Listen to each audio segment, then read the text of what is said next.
Hello YouTube, it's iCode or Pool, whatever you want to call me, and today I wanted to make a video just because I was bored and I wanted to share a cool thing with you that I've been doing for a couple of maps, and it's prevented my vaults from getting raided. Not tracked, but raided.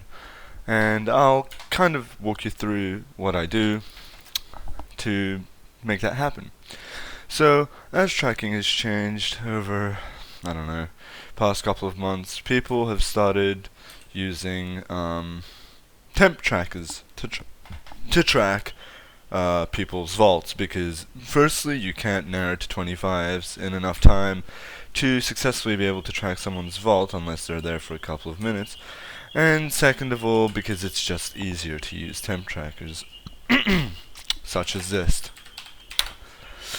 So how a temp tracker works is they make a temp tracker at the temp tracker coordinates. They don't matter, but what matters is that you'll have to be on 2 arms of their temp tracker. They don't know which arms, but you'll have to be within on 2 arms of their temp tracker, or maybe 3 if you're on the exact block, or 4 if you're directly beneath them. But the point is, for you to so you have to be on 2 of their temp tracker arms, yes? Which means if theoretically you were to make your own tracker, a miniature tracker in your vault, which I do, you would be able, so if they've got a temp tracker up, you AFKing there waiting for you to warp in, if you go to your vault and you have a mini tracker there and you type track all, then you should be able and will be able to see them on 2 of your cords as well, depending on the size of the temp tracker you have near your vault. So I'll show you what I've been making for the past couple of maps. Something like this. My vault. Now this isn't my actual vault, this is just a test I made to show you guys how it sort of works. So I would do a demonstration. Say I just died an op and want to get a new set, or died with a pick and I need a new pick. What I would do is I would go my vault, I would track all, I would open a chest as I'm doing that, and I would go AFK.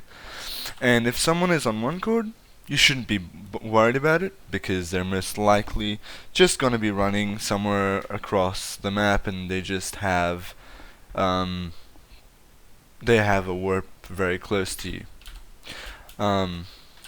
If they're on 2 cords, what I recommend doing is taking as much stuff as you can and moving it. Now, my temp tracker tracks 300 blocks in all directions. So if their tracker, if it's 250 in all directions, 150, or even 300 in all directions, I will see them on this. The only time I wouldn't is if their temp tracker is bigger and it's just outside the parameter of my vault. So 600 by 600 square, which is very unlikely. And this gives you the advantage, because if you warp in every time to your vault, and every time you track all first and warp out, then you'll always be able to tell. They won't be able to track you. They'll be there at their temp tracker, and you'll warp into your vault, and you'll track them, and they'll track you. So you'll be able to move your stuff. But the most important thing is to always track all. Every time you go there. Every time. You have to type track all. Or else it simply will not work.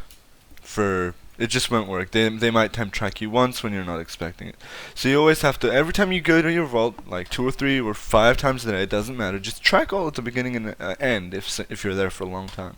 If you're there just 2-3 seconds, just warp in, track all, open the chest as you're tracking all. So type track all and open a chest, get your stuff and warp out. And if there's no one on it, then you don't have to worry.